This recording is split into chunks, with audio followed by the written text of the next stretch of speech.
Ang Kuromiso!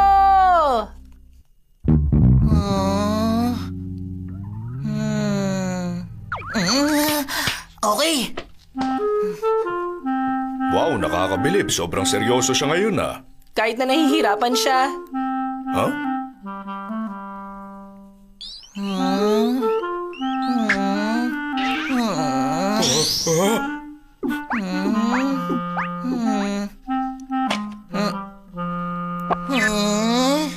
Nawala na kaagad siya ng gana? Mukhang tama kayo, Papa.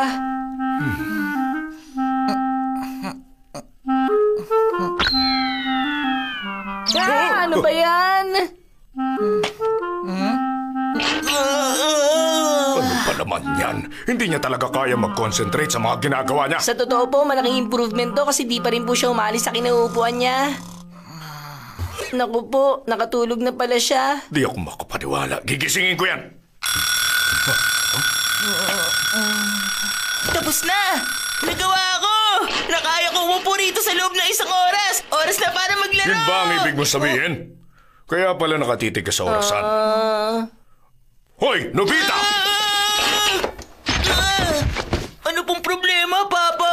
Bakit niyo po ako sinisigawan? Walang problema sa akin. Pinapanood ko yung ginagawa mo. Anong klaseng pag-uugali yan, ha?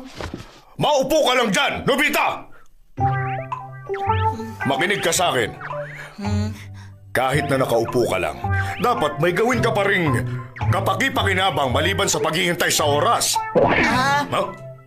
Kung sisermonan niyo po ako, pwede po bang maikli lang? Ang sakit kasi nangangawit na po kasi ang mga paa ko. Anong sinabi mo? Oh? Masaway kang bata ka! Tuturuan kita ng leksyon para magtanda ka! At tigas ang ulo mo! Wag po! Nobita, hindi mo pa nararanasan ang mga bagay na masakit, mahirap at yung mga ayaw mo. Naiiwasan mo ang mahalagang leksyon sa buhay.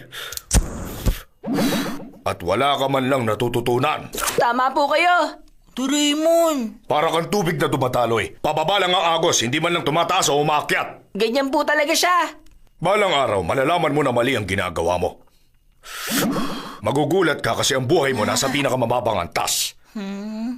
Tama po kayo, Papa. Kayong dalawa, grabe naman po kayo sa akin. Hindi kami nakikipagbiruan sa'yo, Nobita! Makinig kang mabuti. May magiting ang nakapagsabi noon. Ang buhay ay parang isang laban na sumasalungat sa agos ng tubig. May isa pang nakapagsabi na ang buhay ay isang proseso na sumasalungat sa lipad ng hangin. Ganun ba? Oo naman! Alam mo ba na may isang tao na humiling sa buwan na lalo pa siyang bigyan ng mga pagsubok at paghihirap? Hindi ko po alam yun. Ang pangalan ng taong yun ay General Yamanaka. Sabi sa alamat, noong natalo siya sa laban, humiling siya sa buwan. Pakiusap, bigyan niyo pa ako ng mas maraming pagsubok at paghihirap! Ayon sa lumang kanta, kahanga-hanga ang ganong pag-iisip. Lumang kanta? Ang lakas at tibay ng loob ay nahasa sa paghihirap. Talino't katawan ay nahasa sa kasipagan. Para kay Nobita, mahirap pong intindihin ng mga yan, Papa. Sundin mo na lang ang kanta na yan. Hayaan mong mahirapan ka at gawin ang mga bagay hanggang sa mapagod ka. Ibig sabihin, ibigay mo ang lahat ng makakaya mo sa mga ginagawa mo. May karugtong pa yan. Pagkatapos sa mga paghihirap mo, may magandang bunga ito. Dapat maintindihan mo yan. Sa tingin ko po hindi niya naiintindihan. Huhulaan ko na lang. O sige. Ipapaliwanag ko pa sa iyo, Nobita. Dapat makaranas ng mga pagsubok ang mga kabataan para maging mahusay pagtanda.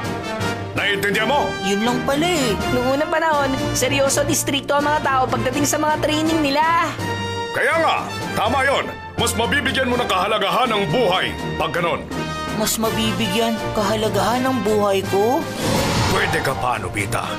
Kung lalaki ka talaga, ipakita mo kaya mo. Huwag mong takasan ang mga pagsubok na ibibigay ng buhay. Lumaki bilang mahusay at maayos na tao, Nobita. Papa! Papa! Nagising po ako sa lahat ng mga sinabi ninyo! Makakaya ko po! Lalaki ako! Magtatagumpay ako!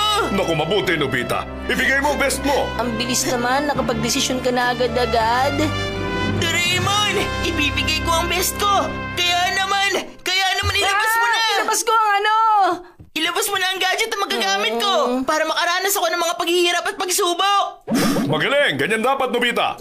Sigurado ka? Oo naman. Ako bilang lalaki, gusto kong lumaki ng mahusay at maayos para mabigyan ko ng kahalagahan ng buhay ko. Magaling, anak ko. Dahil yan ang gusto mo. Kuramiso! Kuro miso? Ano naman yan? Wala ka ibang gagawin kundi dilaan ng miso na to at magiging mahirap na ang lahat ng mga gagawin mo. Huh? Ito, dilaan mo na. Excited na ako. Yun lang gagawin ko? Oo, okay. Ngayon, gumawa ka ng kahit ano. Subukan mo na, Nobita! Una, kakain muna ako. Nobita, ihanda mo muna pag-iisip mo. Hindi magiging madali ang pagkuha mo ng pagkain. Kahit gaano pa kahirap ang daranasin ko, titiisin ko lahat. Ayos, gusto kong kainin ang mga ito. O sige, kumain ka na. Good luck! Kakain na ako. Ano na? Ang dali naman. Kakainin ko na to. Nobita, maghugas ka muna ng kamay mo bago kumain.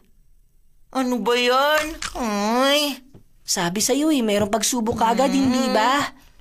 Hindi ka naman susuko na lang agad, Nobita, hindi ba? Siyempre naman po, magtatagumpay ako. Huhugasan ko lang naman ang mga kamay ko, yun lang. Nobita, siguraduhin mo na malinis ang lababo natin, ha? Ano ba yan? Hala, wala nang sabon. Oh, ubos na? Hindi pwedeng wala tayong sabon. Nobita, bumili ka muna. Nobita, nakalimutan mo na ba? Lahat ng paghihirap. Siyempre po, hindi ko nakakalimutan. Lalaki ako na maayos. Aalis na po ako. Nobita, sandali! Pakidaanan mo na rin yung golf ball bag na pinahiram ko kay Mr. Ota noong nakaraang linggo, ha?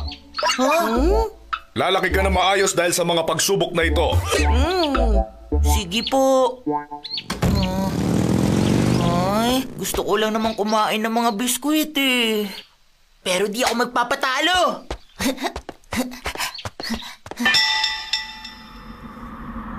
Nakalimutan ko. Wala nga palang pasok ngayon. Sarado lahat ng tindahan. Pero hindi ako susuko. Malalampasan ko ang lahat ng pagsubok na ibibigay sa akin. At makakakain ako. Oh, may bukas na tindahan. Ayos! Malalampasan ko to. Nakabili na ako ng sabon namin. Kukunin ko naman ngayon yung golf bag ni Papa. Pasensya na kung ikaw ang pumunta, Nobita. Sandali lang, ha? Oh, ito na ang golf bag. At itong menu na to, pasasalamat ko para sa papa mo. Ang bigat. Grabe na itong nangyayari sa akin.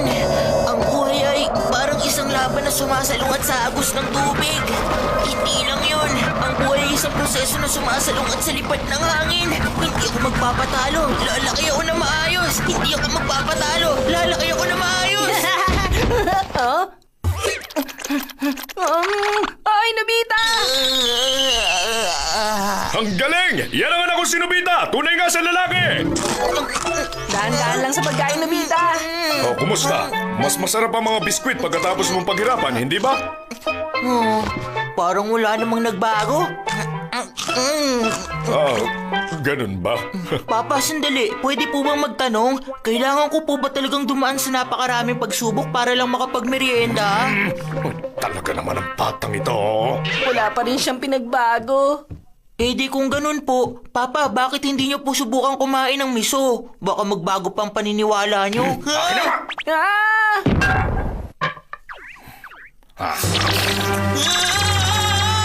Wag! Tama na po yan, Papa! Gano'ng karaming pagsubok ba ang gusto niyong maranasan? Hindi takot ang papa mo sa kahit anong pagsubok. Hindi mabibili ng pera ang karanasan. Ayon yun sa kasabihan. Hindi sumisindi ang lighter ko. Naku, wala na rin tayong posporo. Yung gas range kaya. Inaayos yung mga gas line, kaya hindi magamit. Ay, ganun ba? Papa, may sasabihin po sana ako. Sarado po ang mga tindahan ng sigarilyo ngayon. Okay lang. Pupunta ako sa coffee shop para bumili ng posporo.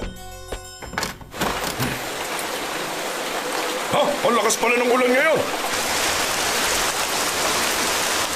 Hayaan mo na, ang lakas ng ulan. Huwag ka nang lumabas. Paano na yan? Hindi naman inigarilyo si Papa. Ano sinasabi mo dyan? Sinabi ko ng hindi, di ba? Hindi sumusuko ang mga lalaki!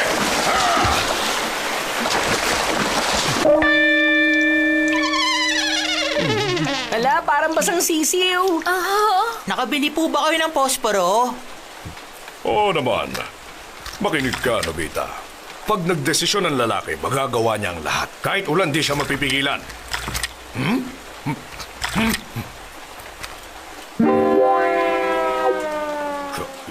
Kainis!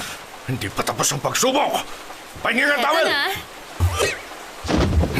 Bigyan mo pa ako ng pagsubok! Dapat maranasan natin lahat ang paghihirap. Kailangan niyo po ba talagang gawin to, Papa? Matigas talaga ang ulo ng mga tao. Oo naman, hindi ako magpapatalo, no? Di matutuloy ang pag-aayos sa gas line dahil sa ulan. Pwede mo nang gamitin ang gas range. Huh?